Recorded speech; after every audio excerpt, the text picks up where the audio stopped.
किताबों के हमारे इस ख़ास सेक्शन में आज हमारे साथ हैं देश के वरिष्ठ पत्रकार और लेखक इसलिए मैं कह रहा हूं क्योंकि उन्होंने जो किताबें लिखी हैं वो बहुत ख़ास हैं। साहित्य के तौर पर तो इसे आप नहीं देख सकते, लेकिन दस्तावेज़ के तौर पर आप इसे ज़रूर देख सकते हैं, क्योंकि भारत में जो डाक व्यवस्था है, डाक व्यवस्था पे पहली और सबसे महत्वपूर्ण किताब भारतीय डाक के नाम से अरविंद कुमार सिंह ने लिखी और उसकी चर्चा काफ़ी रही और उसका अनुवाद कई भाषाओं में हुआ। और उसकी जो अगली जो कड़ी है, यानी उस किताब की तो नहीं, लेकिन अरविंद कुमार सिंह के लेखन की जो अगली कड़ी है, उसमें भारतीय जल परिवहन पे इन्होंने जो किताब लिखी वो भी बहुत महत्वपूर्ण है। और ये दोनों ही किताबें इस वक्त हमारे पास हैं, भारतीय डाक और ये जो दूसरी है वो है जल परिवहन पे जो इनकी किताब है वो। तो ये जो दोनों किताबें इस वक्त आप देख रहे हैं, ये दोनों ही महत्वपूर्ण और दस्तावेजी काम किया है अरविंद कुमार सिंह ने। और अरविंद जी हमारे साथ हैं खुद इस वक्त स्टूडियो में इन किताबों पर चर्चा करने के लिए। अरविंद जी, आपका बहुत स्वागत है। बहुत धन्यवाद जी। शुरुआत हम आपकी जो ताज़ा किताब है जल परिवहन पर, जिस पे अभी आपने लिखा है, जिस पे आपको पुरस्कार भी मिला है, आपको बहुत बहुत बधाई हो, भारतीय भाषा परिषद का पुरस्कार आपको मिला है। जल परिवहन पर भारतीय जल परिवहन है, उस पे अभी तक कुछ काम हुआ नहीं, और आपने जिन जिन विषयों को उठाया, चाहे वो डाक हो चाहे वो परिवहन हो, उस पे अभी तक कोई विस्तृत काम कभी हुआ नहीं। आपने ये जो महत्वपूर्ण काम किया, इसके पीछे आपने क्या सोचकर ये प्रोजेक्ट उठाया? देखिए, इसमें अतुल जी जो डाक है जी, ये बेसिकली इसी का ये सह उत्पाद है। क्योंकि जब मैं डाक पर लिख रहा था तो उसी दौरान मेरे दिमाग में एक बात आया कि क्योंकि संचार और परिवहन आपस में मिले हुए हैं, और जब एक तरह से कहिए कि मैंने मनुष्य का जो एक संवाद का सिलसिला शुरू हुआ, तो उसके उस दौर में जबकि कुछ भी नहीं था, तो ये था कि या तो आप स्वयं जाएं कोई संदेश देना हो या किसी और के द्वारा भेजें। तो भेजने में जो तंत्र लगता था, जो तंत्र मतलब जिसको कहिए परिवहन तंत्र, तो एक लंबे समय तक जो है घोड़ा जो है वही सबसे तेज माना जाता था। तो घोड़ों में भी जो अरबी घोड़ा है वो बड़ा महंगा था उस समय, जब आप देखिए राजे रजवाड़ों के पास होता था। तो कॉमन आदमी जो है वो जिसको कहिए कि जो फुट सोल्जर यानी 11 नंबर जिसको बोलते हैं आम आदमी के शब्द, जी जी, तो वो था। तो मुझे मेरे दिमाग में एक बात आई कि ये जो तंत्र है इस पर काम करना चाहिए। तो डाक पर जब किताब हमने लिखी तो बहुत लंबा समय लगा, क्योंकि हम सब मुख्यधारा की जर्नलिज्म में रहते हैं, इतना समय नहीं था। लेकिन मैंने एक मिशन बना के रखा, और बहुत सारे लोगों को आश्चर्य, कई बार पूछते हैं लोग, तो आप आश्चर्य करेंगे कि मैंने देश और विदेश में करीब 10,000 पोस्ट ऑफिस देखे हैं। अच्छा। और ये 10,000 बताने में भले वैसी संख्या छोटी लगे, लेकिन कहाँ कहाँ मैंने किस किस तरीके से उनकी पूरी वर्किंग को देखा, समझा, कैसे क्या उपयोग है उनका। तो आज ये इसलिए कह रहा हूँ कि ये उपयोगी है। बहुत सारे लोगों को आज नई जनरेशन में जो कि मोबाइल क्रांति में रह रहे हैं, उनको नहीं पता कि इस समय पूरी दुनिया में 6,40,000 डाकखाने हैं पूरी दुनिया में। और भारत एकमात्र ऐसा देश है जिसके पास 1,60,000 के करीब डाकखाने हो गए हैं। पिछले 5 साल में भारत में 5,000 डाकखाने बढ़े हैं। मतलब इस संचार क्रांति के बाद भी डाकखाने अगर बढ़ रहे हैं तो कहीं ना कहीं उपयोगिता है उसकी। बिल्कुल बिल्कुल। तो ये जल परिवहन वाली किताब जो आई है जी, उसके पीछे जो मेरा लक्ष्य था कि इस जनरेशन को ये बताना कि आज तो आप देखिए कि घर से बाहर निकलते ही घर घर बाइक है, घर घर कुछ नहीं है, तो मतलब हर जगह माने वाहन क्रांति का दौर है। लेकिन हमारी हजारों सालों की पूरी जनरेशन में अगर सबसे तेज, सबसे रिलायबल यात्री और माल परिवहन का कोई साधन रहा तो जल परिवहन ही था। इसलिए अगर आप देखिए भारत के जितने महत्वपूर्ण नगर हैं वो सब नदियों के किनारे बसे हैं। नदियों के किनारे बसने का एक वजह ये थी कि जल की ज़रूरतें पूरी होती, लेकिन दूसरा है कि परिवहन की ज़रूरतें पूरी होती थी। आप गंगा घाटी के जितने भी गंगा के किनारे बसे शहरों को उठा के देख लीजिए, प्राचीनतम शहर नगर है वो। और डॉक्टर लोहिया एक बात कहते थे जो मुझे भी बात समझ में आती है, हर आदमी किसी नदी का वासी है। तो डॉक्टर लोहिया पूछते थे कि किस नदी के आदमी हो आप, हैं आप कहाँ के, आपका कहाँ बिलोंग करते हैं, यानी हर व्यक्ति की पहचान एक नदी से थी। जी। और साहित्य भी उठा के देख लीजिए तो गंगा पर जितना साहित्य है, नदियों पर जितना साहित्य है, मतलब कोई भी ऐसी नदी नहीं होगी जिन पर कुछ न कुछ ऐसा साहित्य उपलब्ध ना हो। तो ये जो जल परिवहन है, मुझे लगा कि ये एक भूले बिसरे दौर का ये तंत्र है जिसके बारे में कम से कम यंग जनरेशन को जानना चाहिए, क्योंकि परिवहन क्रांति केवल गाड़ी या जहाज से नहीं होती है, बल्कि हजारों वर्षों का तो ये दोनों है। नहीं, अपने देश में तो परिवहन का और ख़ास तौर से जल परिवहन का तो काफ़ी एक लंबा इतिहास है, और जिसकी आपने तफ्तीश और पूरी पड़ताल की है जी। लेकिन और अपने देश में इसको लेके मंत्रालय भी रहा, जल परिवहन मंत्रालय, और पूरा विभाग है। और अभी जब से ये सरकार पिछले 10 सालों से ये चल रही है और इस पे ख़ास जोर भी देने की कोशिश की गई, लेकिन ये उतने सफल नहीं हुए। तो क्या आपकी किताब में जो उसमें आने वाली अड़चनें हैं उस पर भी आपने पूरा फोकस किया है इसमें? हाँ, देखिए क्या है अतुल भाई कि जो जल परिवहन तंत्र है जो जी। उसको एक व्यवस्थित शकल आज अगर दी जाए, क्योंकि देखिए ये अचानक तो ये जो आप जैसे केरल जाइए जब आप, तो केरल में आपको जो हाउस बोट मिलेंगे कश्मीर में उससे अलग मिलेंगे। और ये हमारे देसी तंत्र ने, जिसको कहिए कारीगरों ने डेवलप करके अपने अपने इलाकों की नावें ये वो, तो आप जब सिकंदर को देखिए, सिकंदर आया, सिकंदर ने यहाँ के पूरे नौका जो बनाने वाले लोग थे उनसे बहुत इम्प्रेस्ड था। उसी बनाई हुई नाव पे वो गया। अकबर के पीरियड में इलाहाबाद में 10,000 लोग नाव बनाने का काम करते थे। तो ये अपने आप में एक लाइफ लाइन, जिसको कहिए आज जो रेल को लाइफ लाइन कहा जाता, तो ये लाइफ लाइन था। इन्होंने उस कॉन्सेप्ट को लिया जरूर, लेकिन देखिए नदी अब अपने खुद के लिए स्ट्रगल कर रही है। उसका अगर आप उठा के देखेंगे, जो 60s में जो परियोजनाएं बनी थी, अगर नर्मदा परियोजना को ले लीजिए तो किसानों को सिंचाई के लिए बनाई गई थी। आज आप गुजरात के सारे बड़े शहरों को देख लीजिए तो पानी की सप्लाई वहीं से हो रही है। जी। तो यानी पानी यहाँ भी आप देख लीजिए, गंग नहर सिंचाई के लिए बनी थी, और गंग नहर को दिल्ली अगर बना हो तो दिल्ली गाजियाबाद को पानी न मिलेगा वहाँ। तो नदी अपने लिए स्ट्रगल कर रही थी, इसलिए उसके पास पानी नहीं है। तो उसमें अगर आप परियोजना बना रहे हैं, मैं बताऊँ आपको इन्होंने क्या किया अतुल भाई, पहले 5 राष्ट्रीय जल मार्ग थे आज़ादी के बाद, जो कि राजीव गांधी ने एक विजन के तहत सोचा। तो जो 5 राष्ट्रीय जल मार्ग बनाए गए थे उनमें से 3 फंक्शनल थे, 3 में गंगा, ब्रह्मपुत्र और केरल के वो थे। चौथा जो सबसे महत्वपूर्ण पावरफुल है वो है गोवा के वाटरवेज, और मैंने वो गोवा के वाटरवेज है जो कि ज्वार भाटा से प्रभावित नदियां हैं, तो वहाँ काफ़ी गहराई है, काफ़ी अच्छा काम होता है। तो इन लोगों ने क्या किया कि बगैर सोचे समझे उनको शामिल करके एक लेजिस्लेशन लेके आए, एक कानून। उसके पहले क्या है कि एक नदी के लिए अगर आपको राष्ट्रीय जलमार्ग बनाना है तो आपको एक कानून बनाना पड़ेगा। तो इन्होंने पूरे 111 जलमार्गों को एक साथ बिल ले आए। तब तक इसको DPR नहीं बनी थी, यानी डिटेल प्रोजेक्ट रिपोर्ट। जब डिटेल प्रोजेक्ट रिपोर्ट बनी है तो उसमें बताया गया कि 29 हैं जो फिजिबल हो सकते हैं, 29 में भी कुछ खंड हैं। तो खंड से बात नहीं बनेगी ना, क्योंकि एक व्यक्ति अगर आपको माल लदाई में, आज भी आप उठा के देख लीजिए, अगर बनारस से कोई सामान ले जाना है वहाँ कलकत्ता, तो उसके लिए बहुत सुविधा होगा। ऐसा माल जो कि तत्काल जिसको नहीं है, टाइम लगे तो फर्क नहीं पड़ता, लेकिन आपके सड़क का रास्ता बचेगा, आपके रेल का रास्ता भी बचेगा।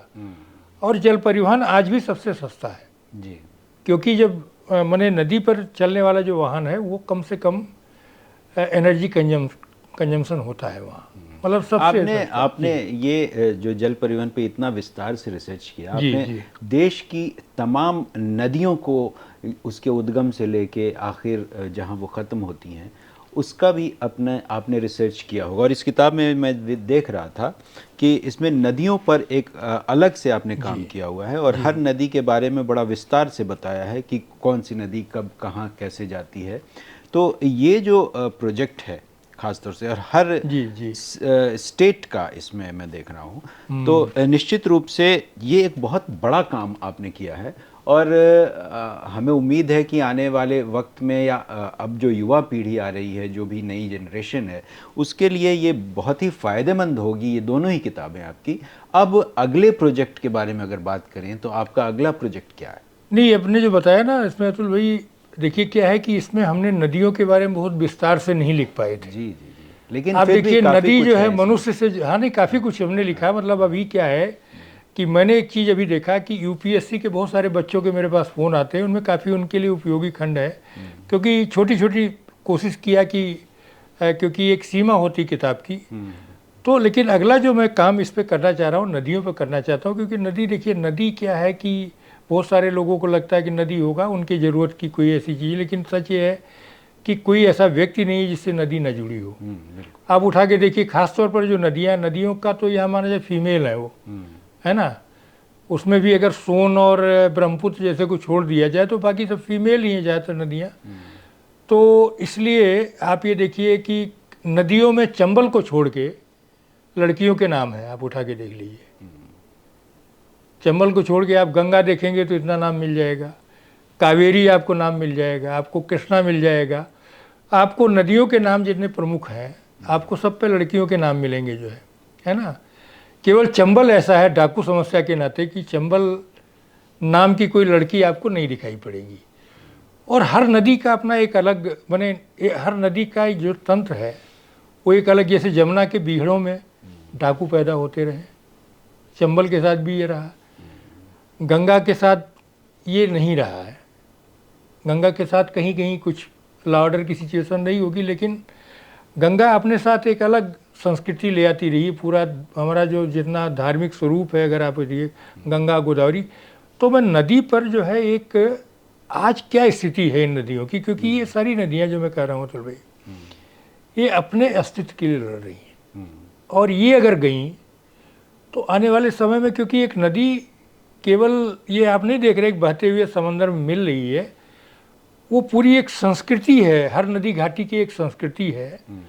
और अगर साहित्य को देखेंगे तो लोक जीवन में जितने लोकगीत हैं आप उठा के देखिए, बिल्कुल, हे गंगा मैया तो है चुनरी चढ़, मैंने भोजपुरी अवधि से लेके आपको हर तरह के गीत, लोकगीत, लोक जीवन में बसी हुई नदियां हैं। तो ये जो लोक जीवन में कैसे बसी, इनका क्या उपादेयता है, कैसे इनको बचा के रखा गांव के लोगों ने, ये सारी चीज़ें सारे शहर के लोग नहीं समझ पा रहे हैं। क्योंकि सबसे ज़्यादा गंदगी आप अकेले दिल्ली शहर एक पूरे जमुना का नाश कर देता है। अगर उस जमुना में आने वाले समय में आगे जाके इटावा के आसपास अगर 5 नदियां न मिले तो इलाहाबाद में कौन सी जमुना मिलेगी, यही ख़त्म हो जाती है, आप उठा के देखिए। तो मैं नदियों पर, ख़ासतौर पर जो बड़ी नदियां, उन पर एक काम करना चाह रहा हूँ। और इसके अलावा अगला जो है वो इसी से जुड़ा हुआ है, वो है टेलीफोनों पर करना चाह रहा हूँ। अच्छा, क्योंकि अब नई जनरेशन मोबाइल की है तो उसको पता नहीं कि फ़ोन और तार ये किस काम आते रहे। तो ये है, तो ये साहित्यिक तौर पर कोई उपयोगी नहीं, लेकिन अगर आप देखेंगे अतुल भाई, तो रेलगाड़ी हो, टेलीफोन हो, जिन पर जितना कविताएं वगैरह लिखी गई हैं ना, आप इसको कैसे कह सकते हैं साहित्यिक तौर पर उपयोगी हैं? क्योंकि देखिए साहित्य को सिर्फ हम लोग जो एक नहीं, उसको साहित्यिक उपादेयता नहीं मानते लोग, कहते अरे कोई लिटरेरी वर्क नहीं है।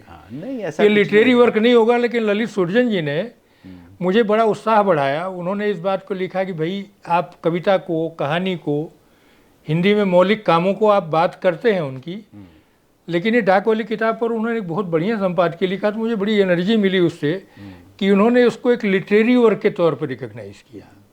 नहीं, देखिए लिटरेचर को हम लोगों ने एक सीमा में बांध रखा है, एक्चुअली क्या है। हाँ, लेकिन उसकी सीमा है नहीं। जो भी रिटन वर्क है, जो भी आप थॉट प्रोसेस आपका है, और कोई एक नई चीज़ आप पाठकों को देते हैं, वो लिटरेचर है अपने आप। तो इसलिए चाहे वो दस्तावेजी लिटरेचर ही क्यों ना हो, बल्कि इसकी ज़्यादा अहमियत है। तो इसलिए हम तो इसको कभी कम करके नहीं देखते। निश्चित रूप से आप बहुत बड़ा काम कर रहे हैं। अरविंद भाई, इन किताबों के अलावा आप इतने वरिष्ठ पत्रकार रहे हैं, लंबे समय तक आपने पत्रकारिता की है, और शुरुआती दौर में आपने कविताएं लिखी, गज़लें लिखी, बहुत सारी चीज़ें हैं। तो आपका जो वो पक्ष है कम आया लोगों के सामने, ख़ासतौर से गज़लकार का और एक कवि का। तो हम ये चाहते हैं कि हमारे पाठकों, हमारे दर्शकों के लिए, ख़ास तौर से हमारे दर्शकों को आप अपनी कुछ यादगार उस ज़माने की कुछ गज़ल हो तो वो ज़रूर सुनाएं।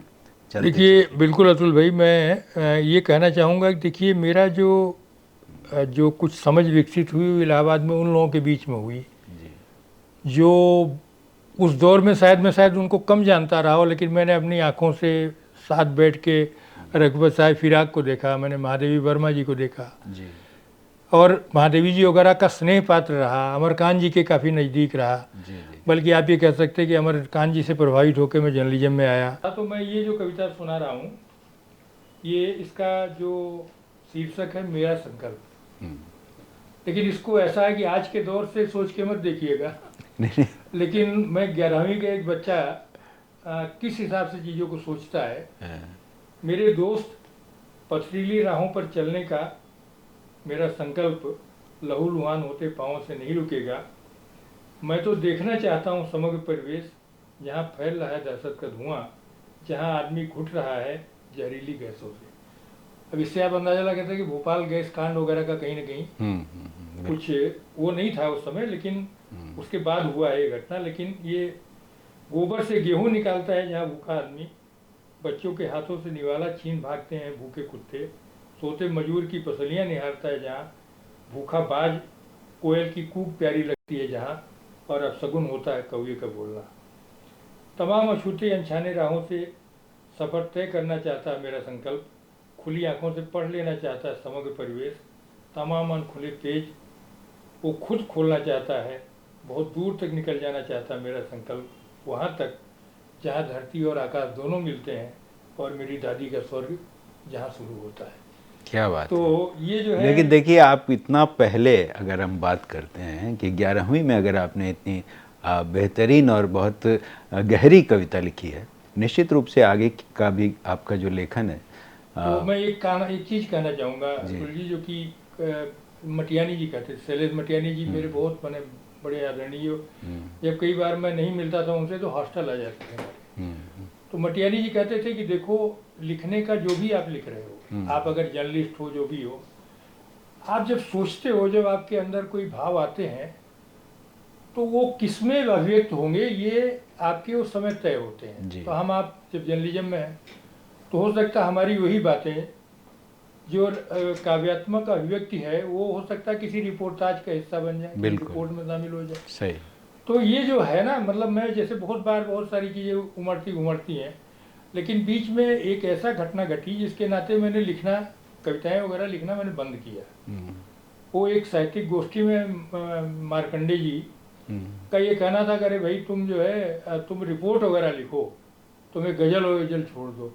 तो मैं बड़ा आहत हुआ उस पूरे उनके कहने से, क्योंकि पब्लिकली उन्होंने जिस तरह संगोष्ठी में कह दिया था और काफ़ी लोग थे और मैं उस समय गज़लों को लेकर बड़ा उत्साहित था।